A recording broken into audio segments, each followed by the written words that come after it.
I am a man with many enemies. The elevator opens for no one. The Boston Red Sox. And plans on making me. The mayor of Boston. The governor of Massachusetts. I'm paralyzed into you. Boston Globe. And plans on making me. It's a war. And plans on making me. We're going to battle it out. All sit there, Everyone looks like won't learn a fucking everyone. thing. My dick's so big, doesn't even matter. He's 2 feet tall. And nobody will get in trouble. Now, of course, everybody's going to kill each other after watching. He's gonna fucking open his mouth, it'll fall right in. You're too busy to accept it. And it is going to be, when it's done, the most successful podcast in the history of mankind. And we already met. Listen, there's only one Minihane Show. Everyone looks like everyone. It's right here. And plans on making me.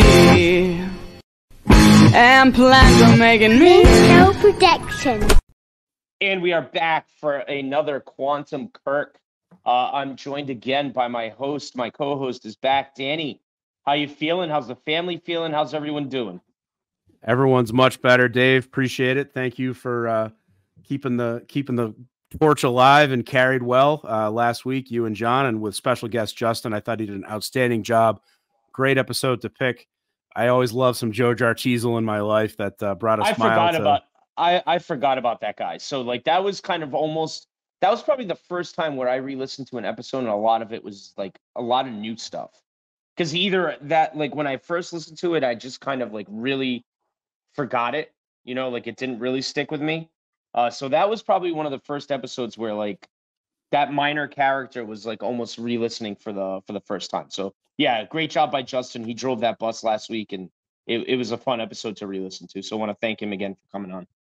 Big time. Yeah, no, really enjoyed it. And thank you for the well wishes and kind words. Everybody's doing just fine now. Just, always fun when you're dealing with health stuff and kids, and it just everything's a cesspool and a petri dish these days. So it's impossible for everyone to not get sick, and we'll probably do it all again in another month. But hopefully no more hospitals. But yeah, no, all good. So thanks. Glad to be back. And Dave and I were just talking. I think we do have a nice list of guests that are cropping up that want to come on and talk about some of their favorite episodes, and we love doing that. We just figured we'd take advantage of a quick little window to record with Dave off, and I was able to take a little time. So we figured we'd get another episode out to you guys. We'll keep up our weekly streak in our Monday 8 p.m. Eastern time slot, and we'll start to get some more guests back on and have some exciting new episodes to review, old episodes to review coming up in the next couple of weeks. So yeah, so happy let's to be kick here. it off. Yeah, let's kick it off. So we're recording this on Wednesday. Jared Carrabis was in studio today, made his return to the Kirk Minihane Show. And the episode that we're reviewing is very timely. Danny, you picked this, and I kind of liked it because it is timely with what's happening right now. We are reviewing, Danny, tell them the date and the name of the episode, please, as you always do. Absolutely. So this was November 9th, 2020, and it's called Veterans Fucking Win. VFW. So this is a Jared Carrabis is on this show. Blind Mike is away at fencing school. We are in the middle. I believe Kirk announces on this episode that Blind Mike will be back in 2 weeks, if I'm not mistaken. So we're in that in between where Jared is probably coming in quite a bit at this point, I think. Pretty much, I want to say every Friday is a big part of the show in this era. Some people like it, some people don't. Jared's very polarizing in the world. And this is the first live show at the VFW. I believe they did 2 days in a row. Is that correct, Danny? Am I misspeaking there? No, not at all. So they did the 9th and the 10th, of course, Veterans Day weekend now 3 years ago. And Kirk even mentions at the end of this episode, they did cut some things out. There were some parts that were exclusive to that audience, which you'll recall that audience was even hand drawn out of a hat. I'm sure there was no chicanery behind that. I'm sure it was totally organic and everything was above board. But so there were little parts, and you heard a couple little edits with the whoosh in, whoosh out. I think some of it was like when they were presenting the check to Commander Tom and things like that. So I think there were some things that were just purely visual that just didn't make sense to keep on the podcast. But there may have been a couple Easter eggs in there that only about 100 people heard. So maybe when we have a chance to ask Kirk or Jared or somebody, we can find out if there was anything, any bombs dropped that we didn't get in the audio. Yeah, this is the only show that's within a 3-hour drive of my house that I haven't been to a live show. I try to make it a point of like If it's within, 2 to 3 hours, like I never made it to Madawaska, like I'm all set. Like I'm not driving 10 hours. That's crazy. I never went to Mississippi. I mean, God bless anyone who does. I'm not knocking you. That's great. You know what I mean? You're a better fan than me. But if it's in the New England area, I've gone to every show. I've been to every Saco. I've been to the Wilbur. So this is the only one that I didn't get to go to. And it's not because I didn't try. My name just wasn't picked out of the hat for the 2 nights. And you say chicanery. I don't believe you because Kevin from Bristol was there. And I don't think Kirk would let Kevin there. And if you listen to this episode, I think Kirk wanted to strangle Kevin by the end of this episode. With basically Kevin thought he was co-hosting this with Kirk, I believe, this night. Danny, did you get that vibe at all? There was some of that. Some of that audience interaction, though. I think he definitely told Kevin to shut up a couple times. There was at least one other guy though that he was picking on. So there were a couple, and then the sister of the Smith's Country Cheese guy was there. There was a little bit of that audience back and forth, which obviously is sort of lost in the podcast, but I'm sure it was extra fun to listen to in person if you're there. Yeah, what is the saying? The official cheeses for podcast Jesus. That's right. I forgot. That's right. I forgot about that little tagline. That made me laugh. And actually, that ad read, we might actually have to go back and put that ad read in because, of course, you'll recall how acrimoniously the relationship with Smith's Country Cheese ended. But Steve Robinson butts into that ad read like 6 times about, well, if your Thanksgiving's canceled due to COVID, Smith's Country Cheese is the perfect thing to eat. Jared says that his favorite cheese is American cheese. American cheese, yeah. Because of VFW, but it's like the one kind of cheese that Smith's doesn't make. Yeah, and Steve just starts going into all the, we can get the starter packs and the cheese sticks. It's great for kids. I'm on the board that Steve is getting a cut on the side of Smith's Country Cheese. He was a big Smith's Country Cheese fan.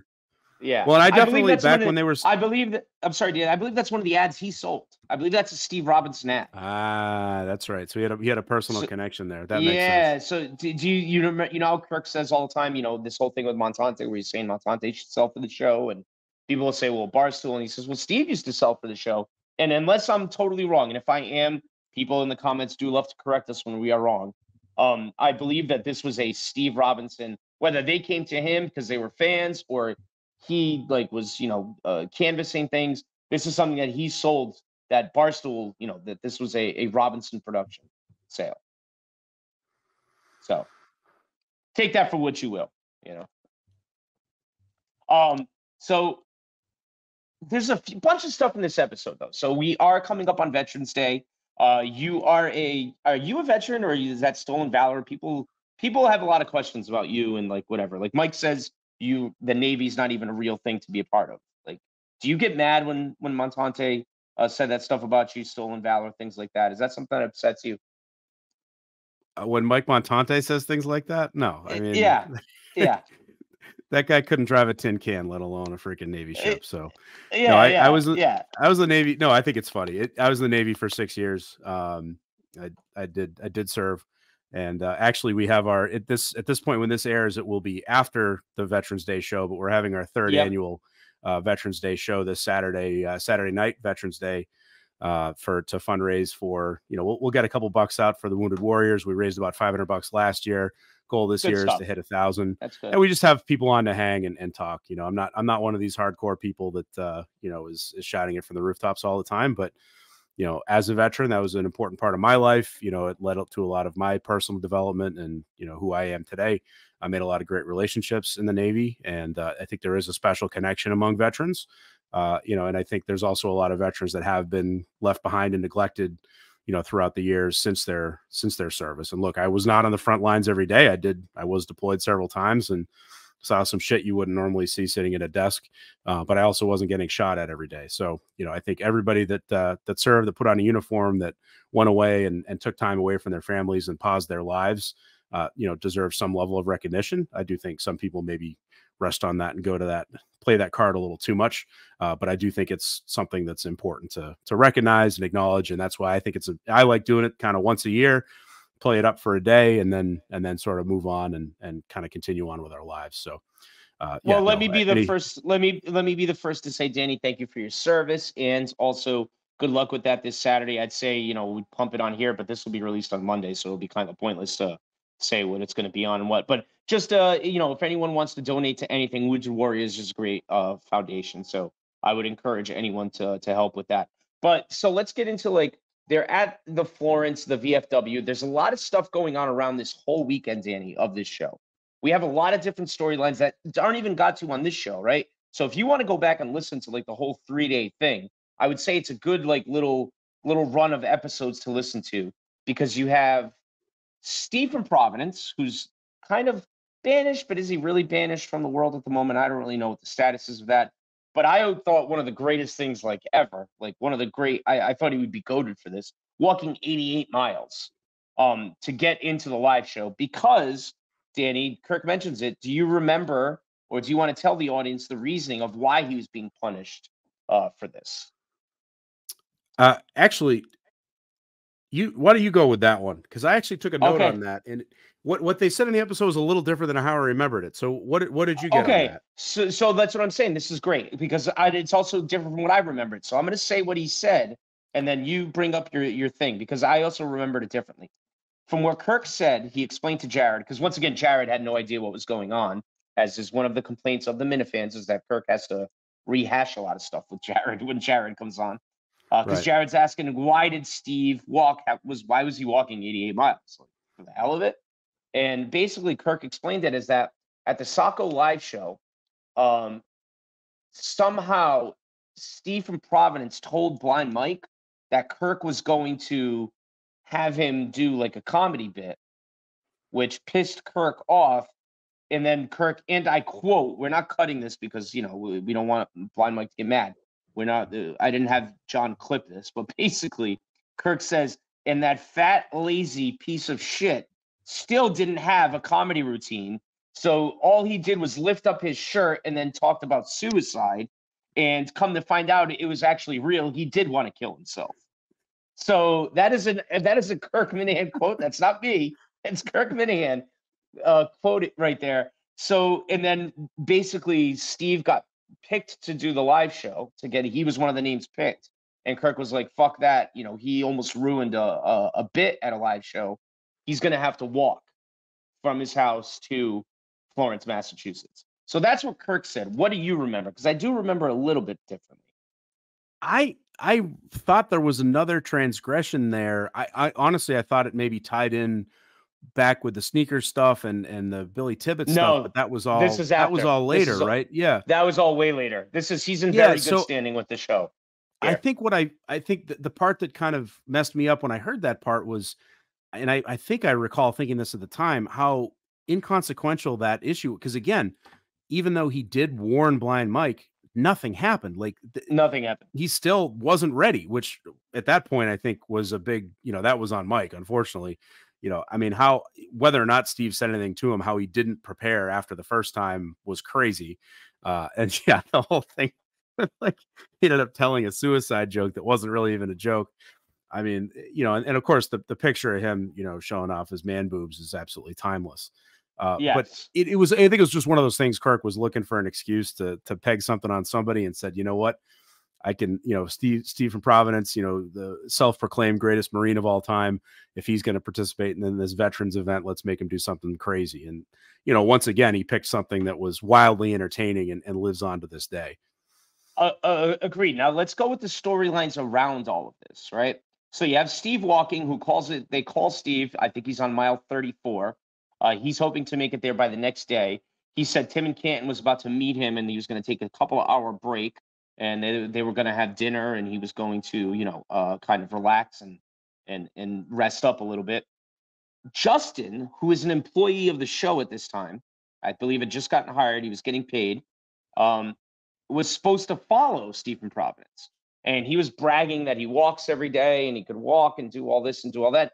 He bows out at mile 13, which pisses Kirk off to no end, because instead of like getting in a car and like kind of like, being beside him, maybe not right next to him. Obviously you can't go that slow, but you can drive up 5 miles, wait a little bit, wait till he catches up to you. So that way, because basically Kirk wanted, I think, documentation that Steve was doing the whole trip, and also fucking, content. This is when Periscope was big. Like, I forget Periscope was a thing until you re-listen to these old episodes and you hear Kirk going, like I believe he started the episode off with him and Jared did a Periscope right before they walked in. So it's funny even hearing the word Periscope, because that was like such a big deal. That's right.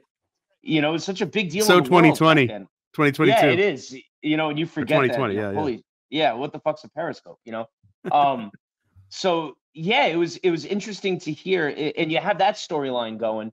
What are your thoughts? What are your memories on that? I mean, the Justin part was just crazy. I thought that was hilarious. The fact that, you know, as Kirk says, well, Justin ended up doing a 1K, you know, it's like, 1K, yeah. and I get it. Look, that's a long way to walk, but to not even make it, you know, like more than an hour in was pretty crazy. Well, Kirk even I said thought, though, like Kirk said, like I wouldn't have mind if he drove. Like that's what I think made Kirk really mad, right? yeah, but Justin had been planning on doing this, right? Hadn't he been training or whatever? I mean, that's Yeah, you're not walking 80 miles. Like I mean, just come on, you know. But didn't he have a backpack full of like 10 water bottles and snacks and like Gatorades and like he was basically carrying a rucksack, like, you know, like an actual Marine would have Marine, yeah, yeah, on a hike. And so, you know, if they're heading out into the field.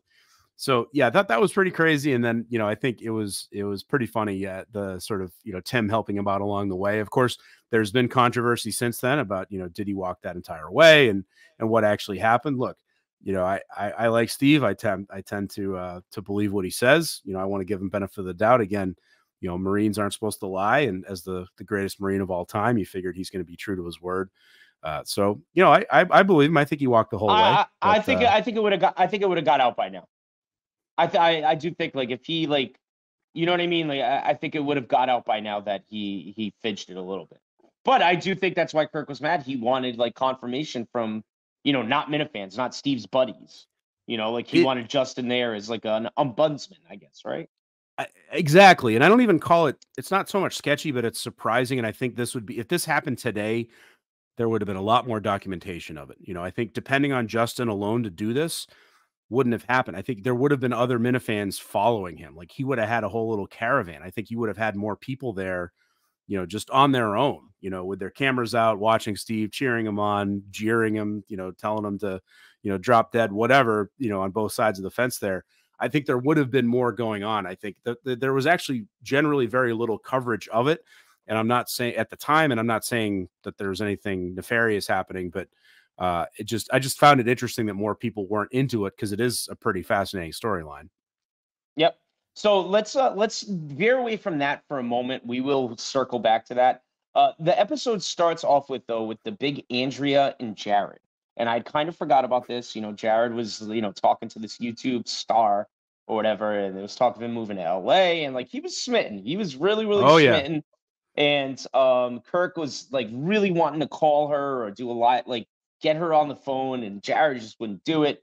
I could see Kirk was getting a little frustrated with it. He thought Jared was going to be a little bit more playful with it, in my opinion. And Jared was not being playful with it. He was and he wasn't, right? Like he's like, no way you were calling her, no way we're doing that. It went back and forth. Yeah. Yeah. It went back and forth. Like he'd be like, Kirk, like, can we change the subject? And it's like Kirk knew he was getting under his skin, so he kind of went after it a little bit more. What do you remember about the whole Andrea Jared like thing storyline? Because it was a storyline on the show for a while, if I'm remembering. This was a big thing, and I this had mostly slipped my mind as well. So you mentioned Jared being on the show more back then, and I think this was the best period for Jared. You know, again, whether or not you're not a big fan, I like Jared very much. I think he's had his days on the show and he hasn't. So today, you know, November 8th, 2023, I thought he was excellent. I thought he did a very good job today. And was engaging and fun and went back and forth. The first time he was back a few weeks ago, maybe a little bit less so, but he was just so far out of the world at that point. I think that was part of it. But at this point, he's actually all in. Like if you listen, he's live show Jared this night. He's dynamic, you know, for the most part. He's out there, he's performing. He's trying to not necessarily match Kirk's level of showmanship, but he is trying to support him and say, look, we're in front of a crowd. We need to have a little bit more energy. And he's not asking these questions about, hey, what's the deal with that? I mean, a little bit of this and that, but nothing big. You know, he seems to be plugged in because he had just been on the show the day before or the previous episode. And that's, I think, where they dug deep into the Andrea stuff. And the part I specifically remember about that was their like 9-hour phone call. I mean, right? Didn't they have a call where they were on the phone from like 9 p.m. till 6 a.m. And the funny part, Dave, you're right, because he sometimes downplays it, But then he's the one that brings up the sex tape, but also he didn't bring it up until they started playing a clip of her on this other podcast.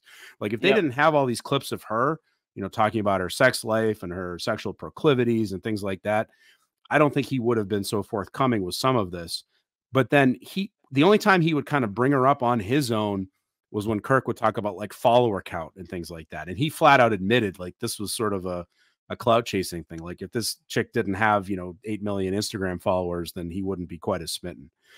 So at least he admits it. But this was an interesting period. And it was kind of one of those, it was because Kirk, I think, isn't necessarily used to having somebody on who's, very single, but then also has this little kind of crush that he's getting out there talking about. And it's someone that we actually have access to audio on. So. Oh, Steve was loving it. I mean, if you're a fan of the Steve drops, this is a great episode for you. He was just dropping. They'd start talking about her, and he would just drop one of her old YouTube clips where she calls herself a fuck girl, for instance. So yeah, Steve was like, if you're a fan of Steve drops, this is a great episode for you. He was to the point where Kirk could see what the labels were on his drops, and Kirk actually started reading off like, Steve, what does Andrea's a slut? What does that mean? And like they're all Andrea too. Andrea wants a dinosaur. Yeah. So it's very funny. Steve was in his glory with these drops. He was just dropping stuff left and right. So if you're as far as we know, though, this is it. He never sealed the deal, though, right? No, as far as we know, this is something that maybe Kirk listens, and next time Jared's on, he asks him, "Hey, did you ever bang that Andrea broad?" The people want to know, but no, I mean, Kirk won't ask it like that. It'll be better than that. Well, as I recall, I believe the follow up over the next month or so was, I think she just totally ghosted him. I think she did ghost him. I think she just stopped responding to him. Well, and I think a big reason was, I mean, you could tell in this episode she was. So let's get into the other thing. This is right after the election. Joe Biden had won the presidential election. I want to say the day or two before. Okay, November 6th, I want to say, which was like a Thursday. I believe Biden. That's when he won. Or, as Mike Montante says, did he actually? I don't know. But she was broken by Trump. She was someone who was like so anti-Trump that when she was listening to the episode that Jared was on, where they were talking about her, and she stopped listening when Steve Robinson said he didn't vote. She got so mad that he didn't vote. Not that he even voted for Trump, that he didn't vote, that he didn't vote for Biden. So I do think that if my memory it doesn't escape me, one of the reasons she goes to Jared, he thinks, is because, people from the show would tweet out like this audience was like a Trump audience. I could be wrong on that, but I got to say maybe it contributed to it. People like that, I don't think it helped. Once their brains broken, Danny, those people at that time, they were so crazy with it that they just couldn't fathom. And she had no reason to, probably. She's a rich 20-something-year-old living in LA. Like, what do you shut up. But anyway.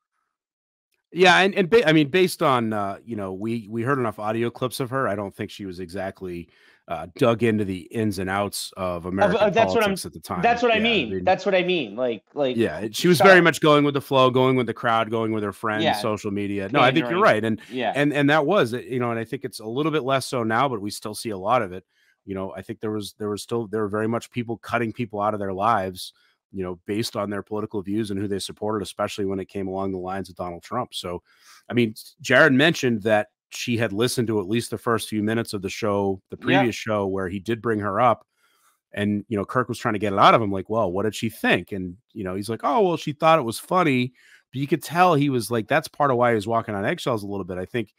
And I almost wonder at first in the VFW show if he maybe thought this wasn't going to be released and she wouldn't hear this, because I do at the very end when Kirk starts talking about, oh, we're going to release certain parts of this as a podcast.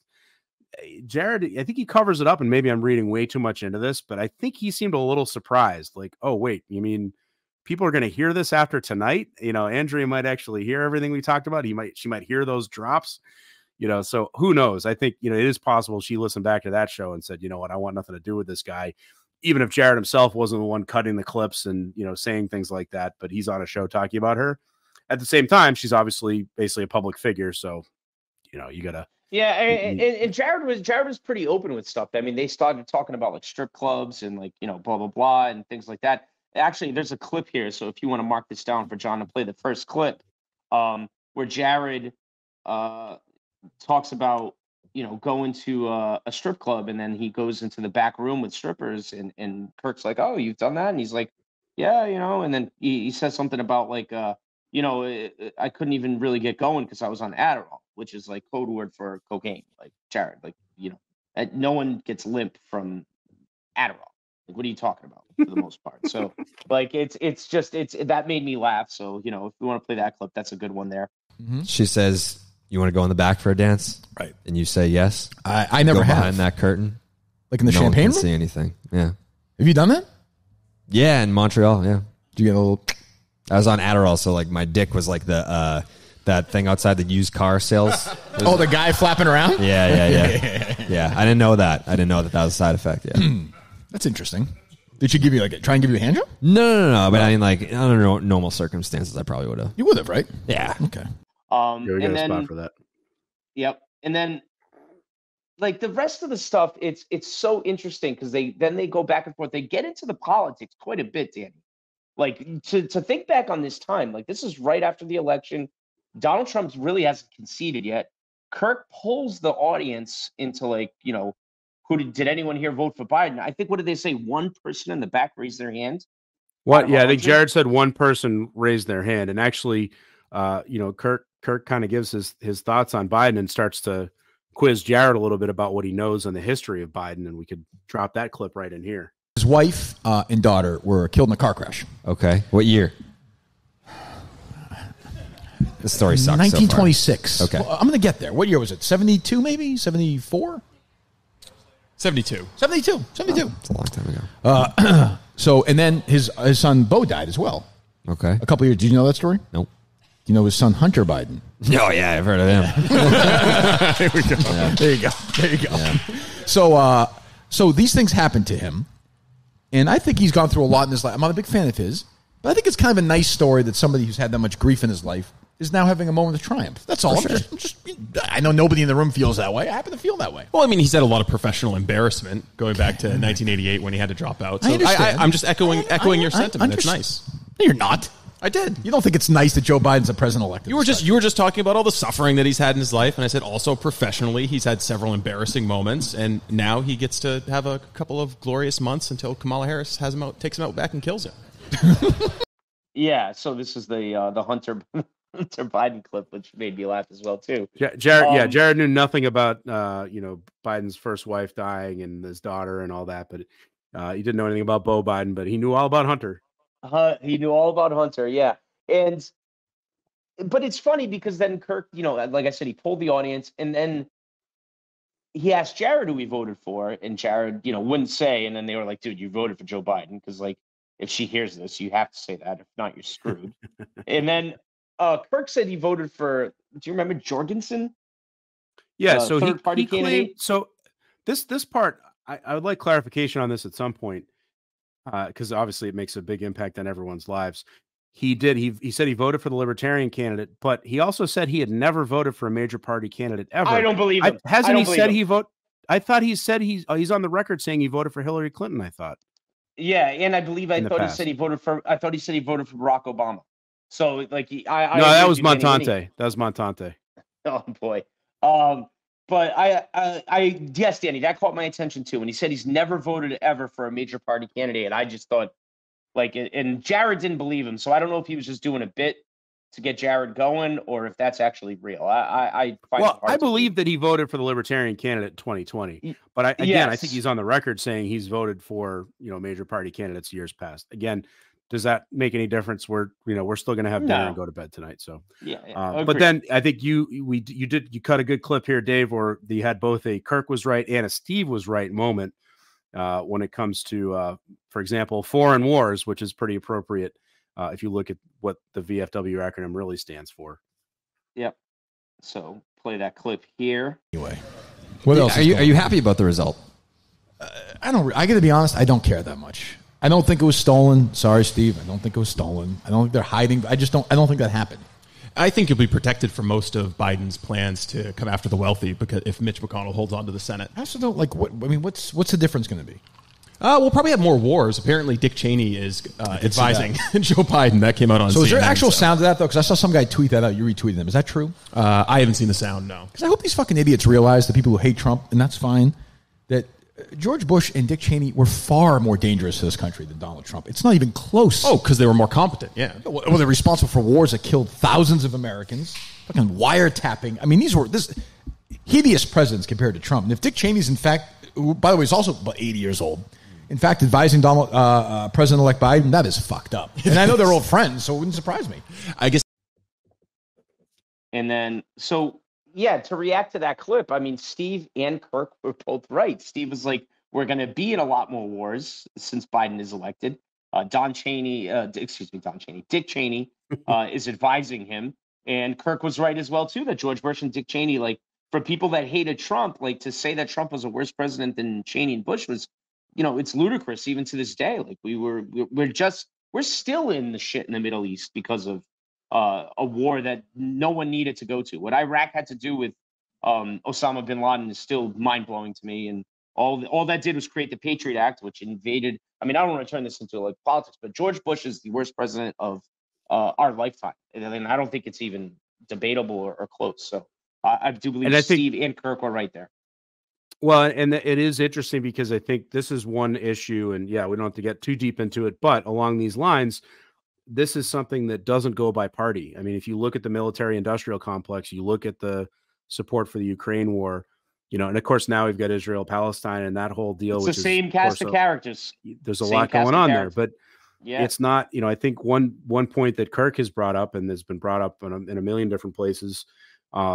You look at the people. I went back. I was watching a movie about Vietnam and those protests, and those same hippie liberals or whatever you want to label them as, that were they call themselves hippies, that were protesting the Vietnam War back in the 70s. You kind of follow their lineage, and they are now the same people who are all about Ukraine. So that's the thing. This is one where I think anyone who's paying attention, whether you're Democrat or Republican, you look at it, you could say George Bush was fucking terrible when it came to this, and so is Joe Biden. Like, for whatever reason, there's a good reason. It's called money. And making sure that Northrop Grumman's funded, and they're bought and paid for. There's bought and paid a lot going on there. So, and I think, again, we don't, not to go too deep into this, but if Donald Trump had been elected in 2020, you can go back and forth about where would we be at with Ukraine right now? How much of this has been a chain reaction from one thing to another? When does China-Taiwan happen? I think all of these things probably would have happened at some point, but as far as U.S. involvement and the timeline, a lot of things changed there because of Donald Trump. I think domestic policy and other things, that's a whole nother argument in a lot of ways. But when it comes to this issue specifically, I think there's a lot that can be traced to this election. Yeah. So this was a weird time too, because we also forget that COVID's still going on. That's the reason they're at the VFW, and they can only have, I want to say 75 to 100 people, even though they say in the episode that it fits like 210. And they're talking about coming back next year. Kirk's like, oh, we can come back next year, do this again, and hopefully have, a full allotment of people. So they're still doing the COVID thing. And I believe for pictures, they talk about having like a plexiglass thing up. Yeah. So that Kirk can take pictures. So there's also like the thing of COVID still going on, which is like, it seems so crazy to me to re-listen to these episodes and fathom that we all voluntarily did that shit. It still blows my mind, to be honest. So not only that, I thought the picture thing was interesting because Kirk actually said, he's like, we either got to be in this booth or I have to wear a mask for the picture. So obviously people don't want me wearing a mask in the pictures. But then he also said for Commander Tom, by the way, they're in a tent, so they're basically outside. They're basically outside, at least at this point, for the most part, we're like, all right, outside, no masks. And I don't think people were masked up there. But he did say for the Commander Tom check presentation, Kirk's like, well, do I need to put a mask on for this? And I think Steve, all right, I got to check this. Maybe we'll check this in post, but I think Steve Robinson actually said yes. So let's double check that one. But I mean, Steve was a big COVID guy in the beginning. Don't forget that. Steve was a big COVID guy. And I think rightfully so at the beginning. And some of his theories, I think, played out.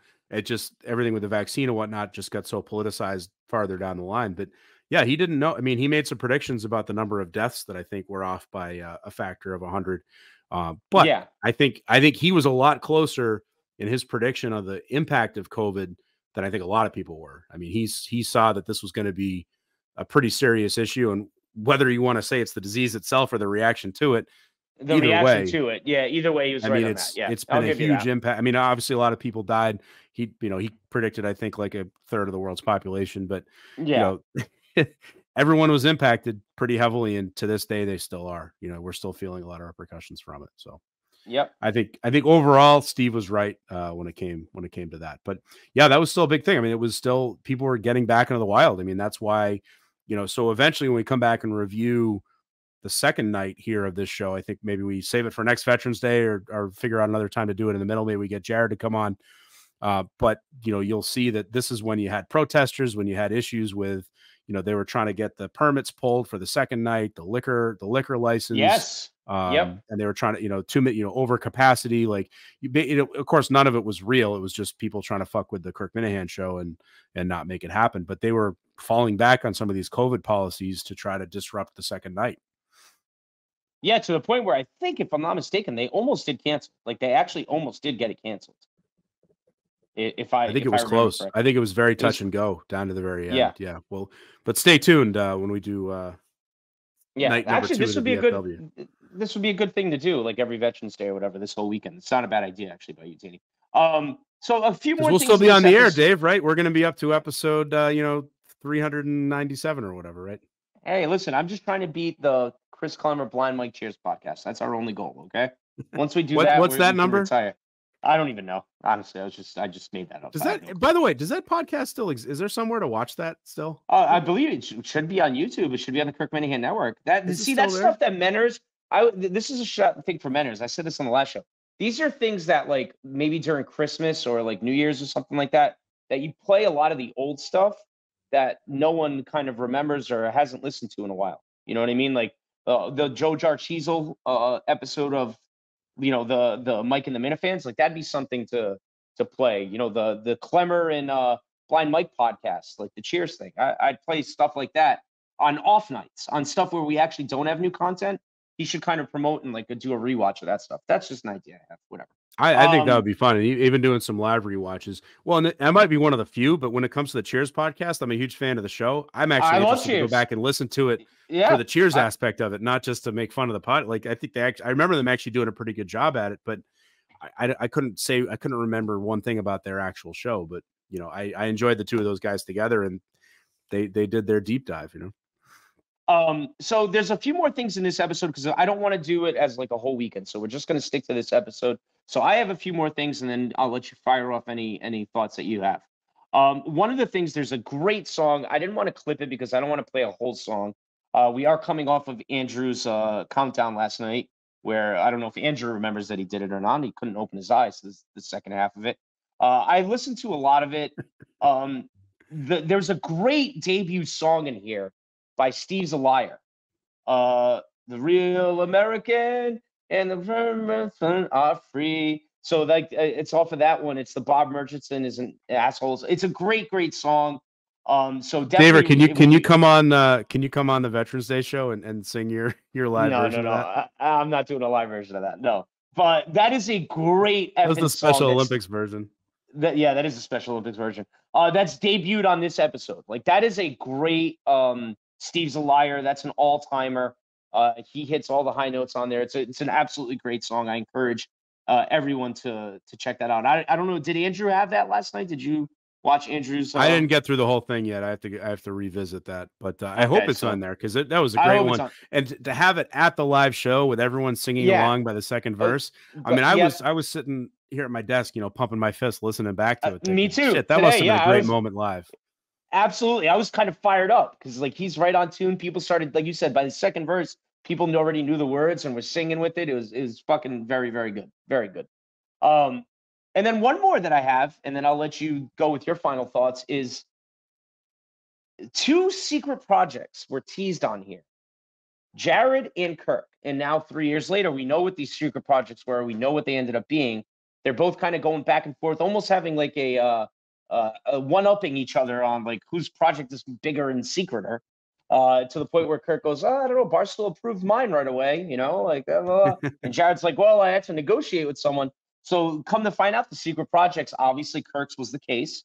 Kirk and Steve were doing the case season 1. Basically, they'd already started it. They'd already started doing research on it. They were into it. Barstool had gave him the go ahead to do it. So Kirk was teasing it, and you know, he wouldn't even tell Jared off air what it was. And Jared's was having David Ortiz co-host a podcast with him, and that was kind of Jared's final thing at Barstool. Yeah. Like that really that didn't blow up, and I think that's where like even Portnoy was like, all right, $1 million from DraftKings, buddy, you got to take that, because like I don't think the Ortiz and Jared was as big a success as I think Barstool and Jared thought it was going to be, and I think they gave David pretty good amount of money probably to do that podcast. Thoughts? I'm sure they did, and I expected it to do better than it did. I do think, and not to get on a tangent here, but I mean, look, I'll always love Big Papi, you know, and you got to go back and, you know, especially what he did in the clutch in all those World Series and playoff games. It's just, you know, just an incredible guy to watch. And, you know, as far as we could tell, seems to be, you know, an overall, you know, really good guy. But of course, some things have come to light and incidents have happened since his playing career. You don't get shot at for no reason, Danny. You don't get shot at for nothing. You know, look, infidelity, unfortunately, I think is, you know, runs pretty rampant, especially in the professional athlete community. But, you know, when it gets to the point where who knows what's going on, where you're getting shot at in a third world country, and then selling Tide Pods out of his house, and, you know, allegations about maybe some gambling issues. And, you know, of course, now he's on every other commercial, and it sucks because it feels like it's sort of watered down that brand. I mean, he's somebody that if I had met him 10 years ago, I mean, I would have been in awe. I'd still love to, you know, shake the guy's hand and say, hey, and give him a hug, whatever, you know, but just a little bit of shine is off the diamond with Ortiz, and it's too bad. And I think, and this was kind of in the midst of that, because I think the shooting was wasn't that 21 or soon after? You know, so some of this was kind of right before that, but I agree. I mean, this was when, you know, 2020 Ortiz was a huge get. He'd still be a big get now, but he was a huge get at this point. And yeah, I couldn't tell you. I don't think I watched. Yeah. I don't think I listened to an entire episode. I'm sure I saw clips, and I think it was one of those things like when I first heard what it was, I was like, wow, that's a big get.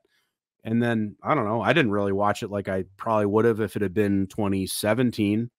You know, I don't know. Yeah, I think that's actually a good theory, Dave. I didn't really connect the dots there, but you're probably right that probably didn't help with Jared's negotiation. Because if you remember, I remember when Erica said like something to the likes of when, you know, Kirk was then negotiating Jared's contract later, like, you know, the next year or whatever before Jared left, when Kirk was, you know, playing de facto agent, and Erica, you know, publicly said that, you know, she was hoping for more growth from Barstool, you know, baseball brand, right? And I think that's kind of what they meant, that they invested in like the Ortiz thing with Jared, and I don't think it did the numbers. Now, I'm not sure. I'm not saying it did bad. I'm sure it did very well, but I don't think it did the numbers that they expected for like having that sort of caliber of guy. And then this is pre-Dion.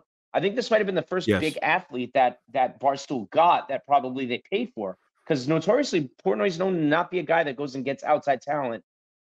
Usually gets them before they blow up.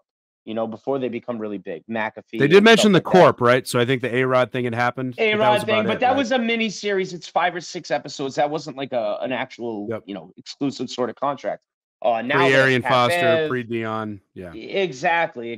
So this was the first one. So yeah, I don't know. I've always kind of had that working theory that this didn't blow up, and then, you know, obviously got offered $1 million. Who knows? Maybe even more than $1 million, maybe $2 million by DraftKings. God bless Jared. Obviously, did well for himself financially. But yeah, I always have that working theory that this is one of the the reasons that, you know, because this podcast didn't make that big of an impact.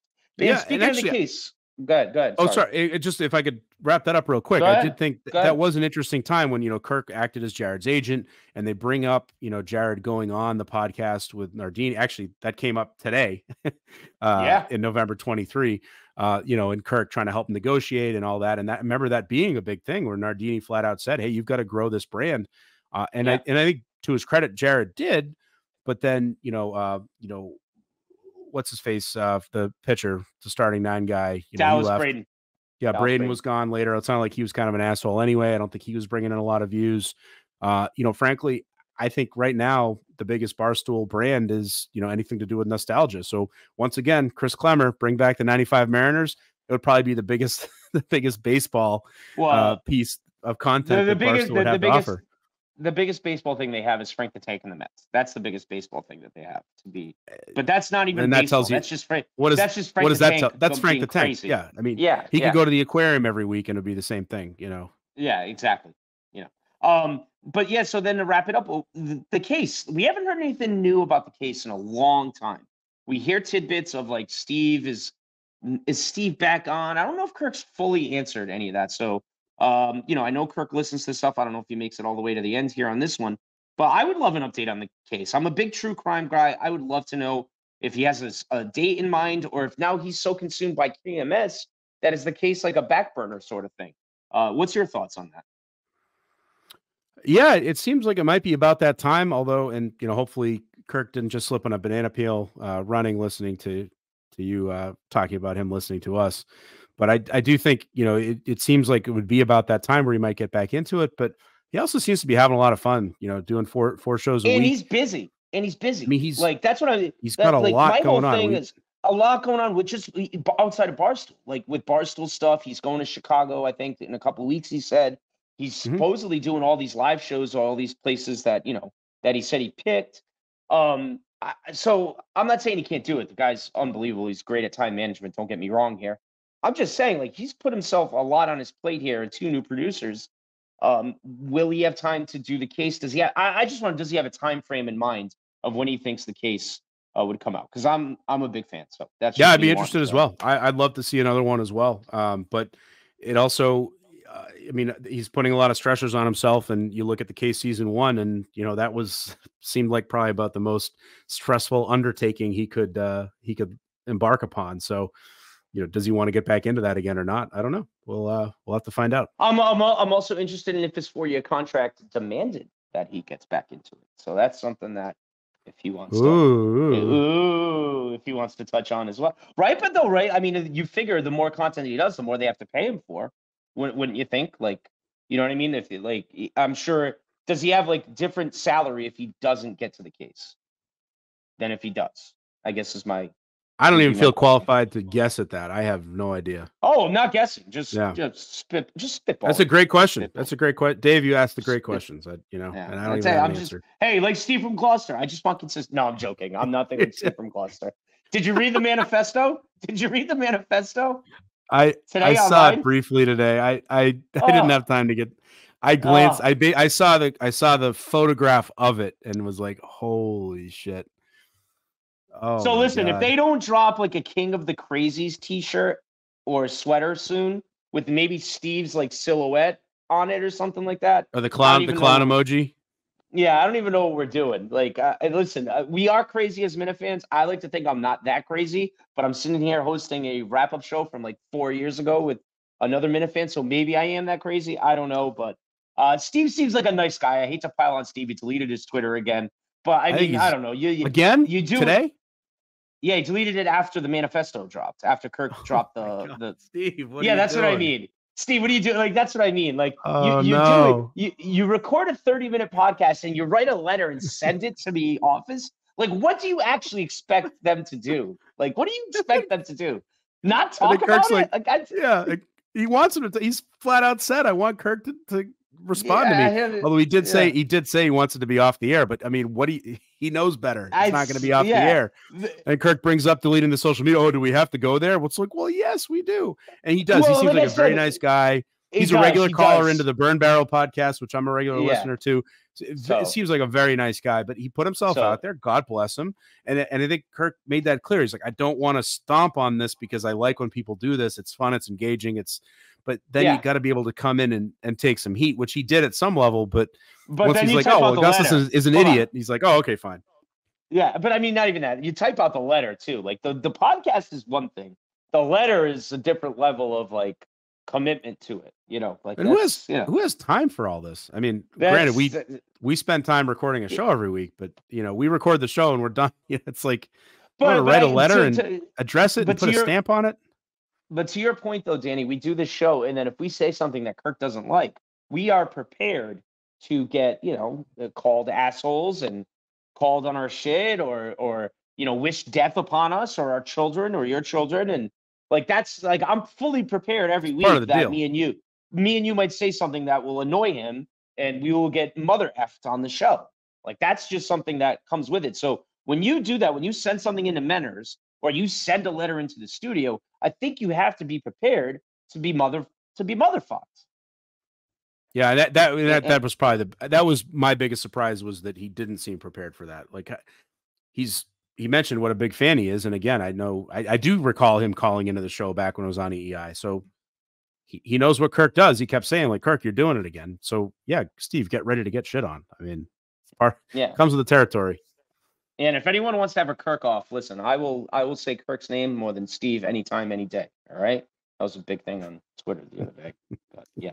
All right, Danny, any other last thoughts? That's all I had from this episode. Like I said, I don't want to get into like day 2 and day 3. I want to keep it to just day 1.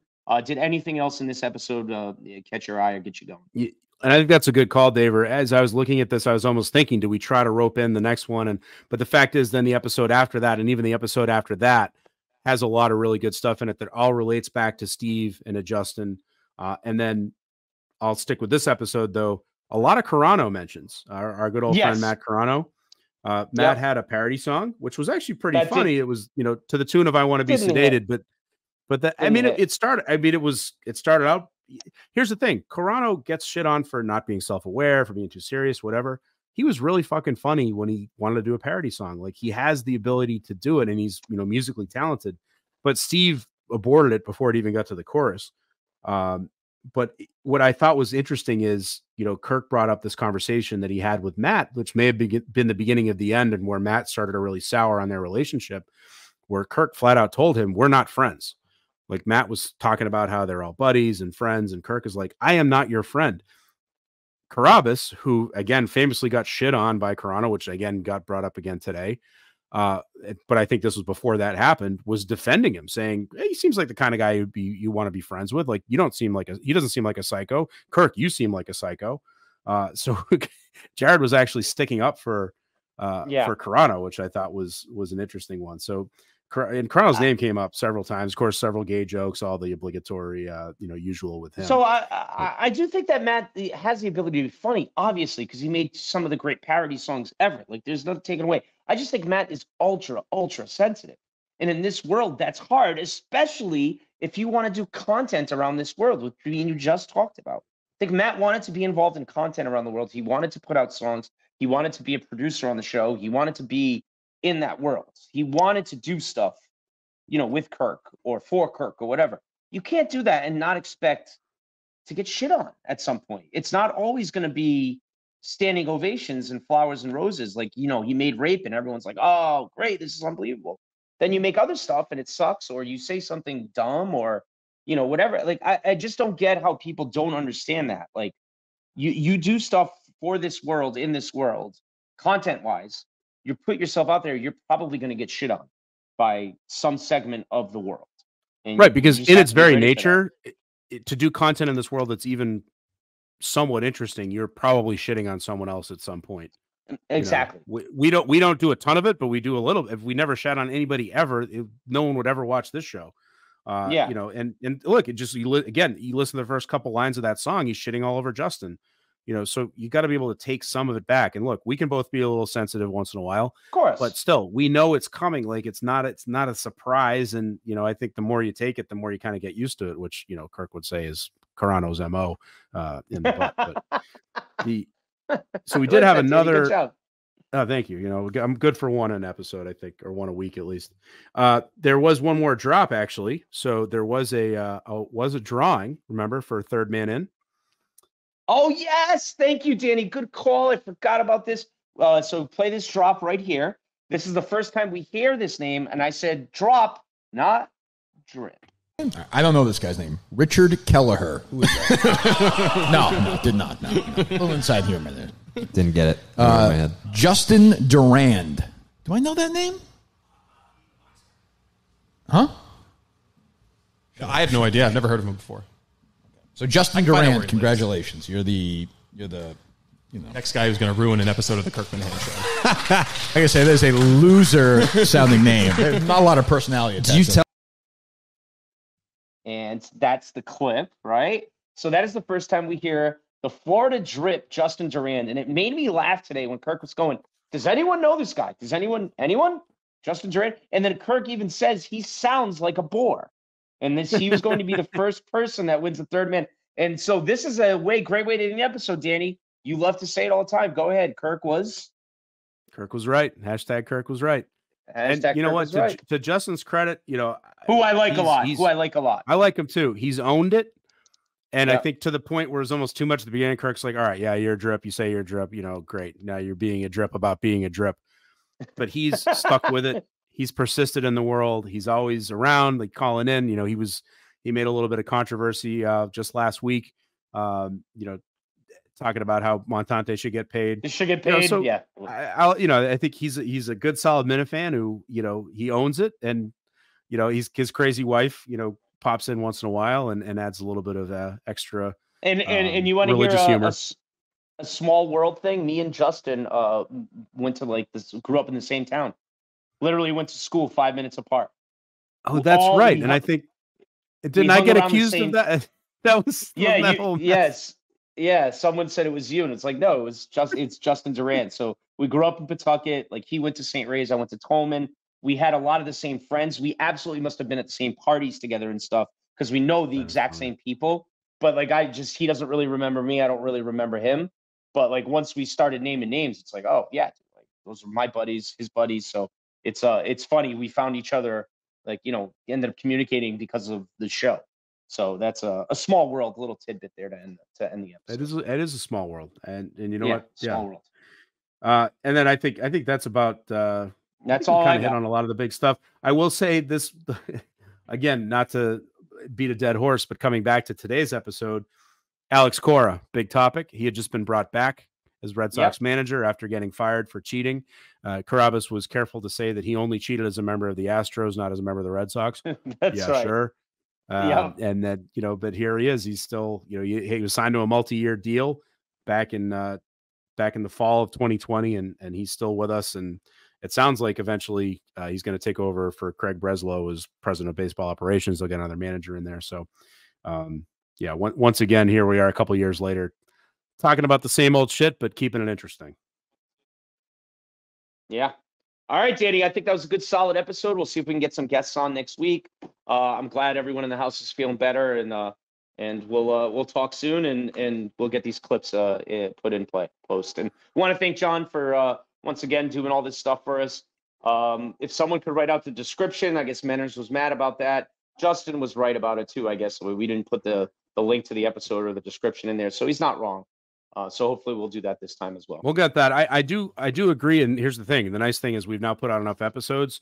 It is important, I think, to have a consistent naming convention. So if people wanted to go back and look and see what episode number of Quantum Kirk, but also what original KMS episode we're talking about, that should all be there. So we'll get better about that. I'm happy to take charge on that to make sure that all that gets over to the short lord. To hail Menners. Hail Menners. And hopefully we'll have Joe back soon. I Joe the Axe, she was doing a great job. She was always responsive. Thank you, Joe. She truly cares about the network. So I don't know what's going on with her, but hopefully all is well. And she'll be back soon. I refuse to take her out of our group chat, so she's going to continue to get my stupid network ideas in the middle of the night. All right. Sounds good, Danny. I'll see you next week, buddy. Take care. All right. Thanks, Dave. Bye, everybody. Take care. See you. Happy Veterans Day.